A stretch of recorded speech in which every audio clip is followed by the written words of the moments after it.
Bonjour mesdames et messieurs, bienvenue dans ce 6h30. Le vice-président de la République, Daniel Kablan-Duncan, a reçu hier mardi au palais de la présidence de la République une délégation chinoise en mission en Côte d'Ivoire. Les échanges ont essentiellement porté sur le renforcement des relations sino-ivoiriennes. Le reportage est signé Jérôme Kofi Aboulin.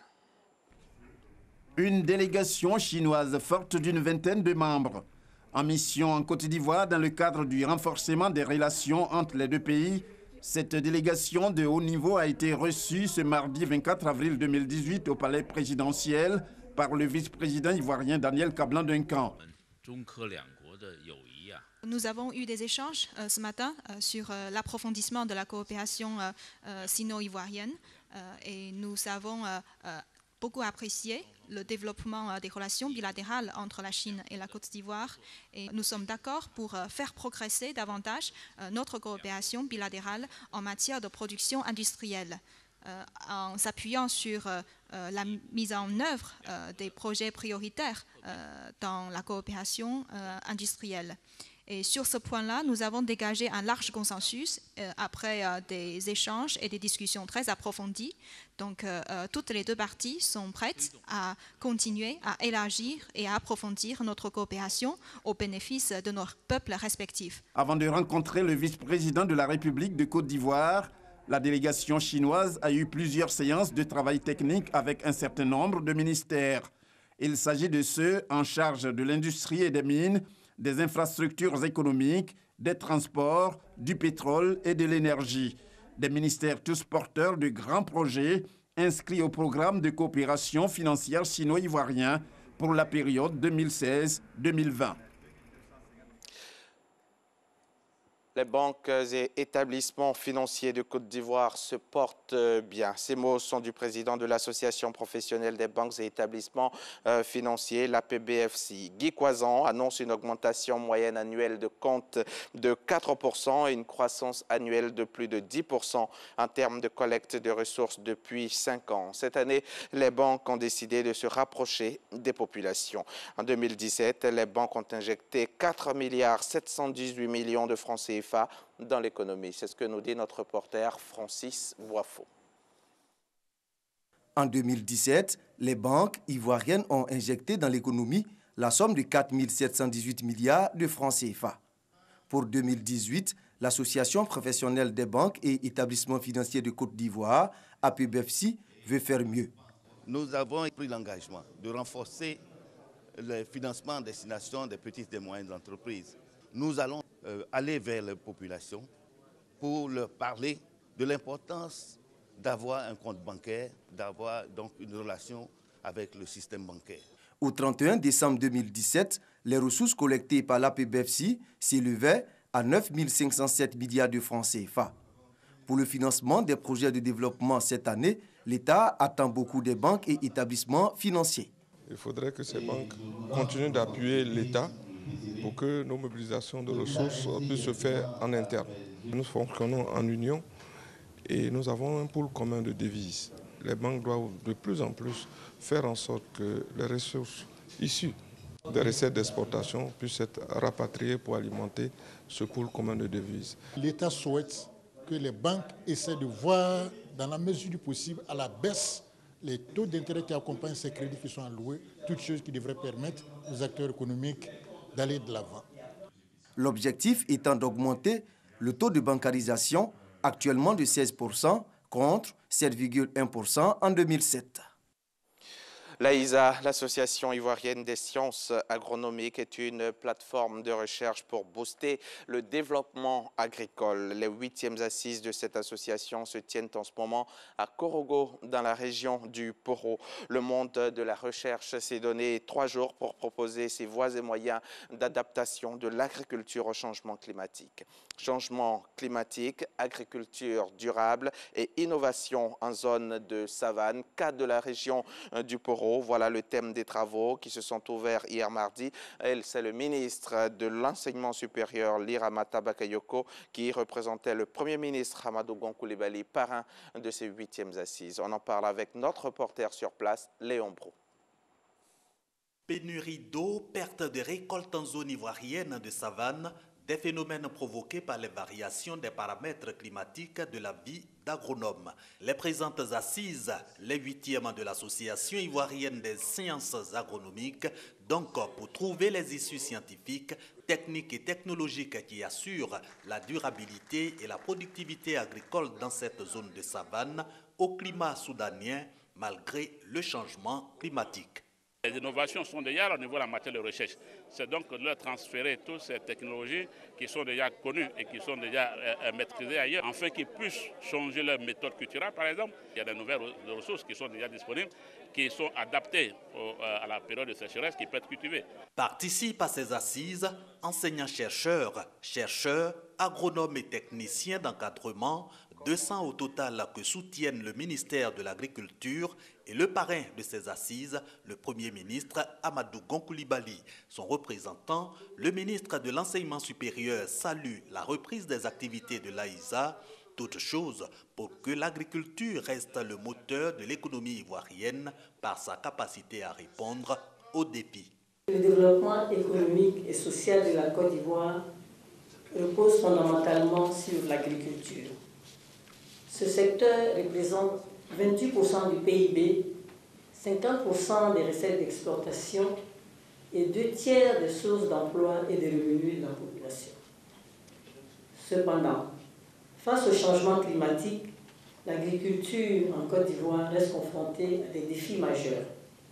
En effet, les pollutions environnementales, les engrais et les pesticides chimiques entraînent une réduction des sols cultivables et partant donc du rendement agricole, notamment dans la zone soudano-sahélienne de la cité du Pôle. Entre autres partenaires de ces assises, dont les conclusions sont attendues pour ce 26 avril 2018, l'Université de Korogo et le Centre d'excellence africain sur le changement climatique. L'OIPR, l'Office ivoirien des parcs et réserves, multiplie les actions dans le cadre de la préservation du parc national de la Comoé.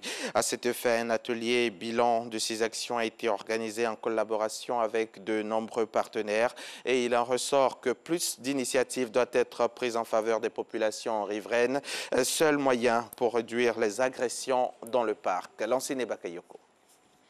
Le parc national de la Comoé, c'est 1 149 150 hectares de biodiversité inscrits au patrimoine mondial de l'UNESCO depuis 1983. Cette richesse naturelle, la Côte d'Ivoire et ses partenaires internationaux s'investissent pour la préserver pour les générations futures. L'Office ivoirien des parcs et réserves, OIPR, chargé de la gestion du parc de la Comoé, a mis en place des programmes. Le but, empêcher toute action de l'homme visant à dégrader le parc. Pour y parvenir, 62 microprojets estimés à 300 millions de francs CFA ont été élaborés au bénéfice des populations riveraines. 5 localités sont concernées par ces microprojets: Nassian, Bouna, Teini, Kong et Dabakala. Les 300 millions de francs CFA devront servir à construire des écoles, des forages, des centres de santé, ainsi que la création de fermes avicoles et piscicoles et d'usines de transformation du karité. Mais déjà, l'OIPR peut compter sur l'appui de la coopération allemande qui a dégagé 25 millions de francs CFA pour la surveillance du parc de la Comoé. Le directeur de la zone nord-est de l'OIPR, Roger Kwadioyao, et son équipe entendent poursuivre ces efforts car le parc national de la Comoé et celui de Taï marquent la volonté de la Côte d'Ivoire de préserver l'environnement et de promouvoir le développement durable. C'était un récit de Lansine Bakayoko. À Danané, l'on est sur le chemin du développement. Des infrastructures sont chaque jour construites ou réhabilitées. 120 millions de francs CFA ont été investis par la mairie dans plusieurs projets qui viennent d'être inaugurés. Dans la foulée, le vieil hangar fait de paille a été remplacé par une vraie école, un vrai bâtiment fait de ciment et de peinture. Eugène Atoubé. Fini le temps où les enfants de Kine, village dans la commune de Danané, recevaient l'instruction sous ces hangars de notre âge. C'est très difficile, parce que là, on n'est pas à l'abri des intempéries. Vous voyez, regardez le bâtiment qui est là-bas. Ça, c'est une salle de classe pratiquement décoiffée. Et c'est comme ça que nous travaillons ici. On avait un entretien des parents pour leur dire que ces enfants ne pouvons pas continuer à travailler dans ces conditions parce que non seulement c'est vrai que le savoir devient difficile à dispenser, mais aussi ça va de la sécurité des élèves. Ce bâtiment nouvellement construit va désormais les accueillir. Il comprend 3 classes et un bureau pour le directeur. L'école primaire de Kineu, financée à hauteur de 25 millions de francs CFA par la mairie de Danané, fait partie d'un ensemble de 4 projets promis aux populations par le premier magistrat de la ville, Cissé Mamadou. Des projets entièrement exécutés, comme ici, au quartier Gontipleu, le marché de Gros, inauguré avec beaucoup de fierté par le préfet de Danané et ses invités. Au nombre de ceux-ci, le représentant de ONU Femmes, Jean-Claude Kwasi, le maire de Mans et les députés de Sipilou et Biankouma. Il y avait aussi la présidente du conseil d'administration de la FENASCO-Vici, Rélo Colette, qui invite les femmes de Danané à la cohésion et à la solidarité. Unissez-vous, travaillez ensemble. Quand ça ne va pas, ça ne va pas. Asseyez-vous, parlez, et puis vous dépassez ça, vous avancez. C'est ce que je voulais vous dire comme conseil. La difficulté majeure qu'on avait, c'est que nous n'avions pas de marché permettant à ces femmes de pouvoir écouler ces produits sur Abidjan, sur la Guinée ou sur le Libéria. D'où l'intérêt de la construction de ce marché, notre souhait que ce marché puisse profiter à un plus grand nombre de femmes de Danané. Le marché de Gros de Danané, d'un coût de 75 millions de francs CFA, cofinancé par la mairie de Danané et ONU Femmes, sera géré par les femmes elles-mêmes, qui devront élire la présidente du comité de gestion, avec les 3 autres projets que sont la construction de l'école de Kineu, le centre de groupage de Danané, la réhabilitation de la morgue de l'hôpital. La mairie de Danané aura investi au total 120 millions de francs CFA dans des projets socio-économiques au bénéfice des populations. Un mot d'actualité internationale pour refermer ce journal. Au Nigeria, 2 prêtres catholiques et au moins 16 fidèles ont été tués dans l'attaque d'une église attribuée à des éleveurs dans le centre du pays, en proie à des affrontements communautaires depuis plusieurs mois. Menée par une trentaine d'hommes armés, l'attaque s'est produite tôt ce 24 avril au matin lors d'une messe de funérailles dans le village de Mbalom, dans l'état de Benue. Après des mois de controverses, le gouvernement israélien a été contraint d'annuler son plan d'expulsion des migrants africains. Près de 40 000 Érythréens et Soudanais entrés illégalement en Israël entre 2006 et 2013 devaient être concernés. Mais devant la Cour suprême, il a reconnu ce mardi qu'il n'était pas en mesure de mettre en place son plan.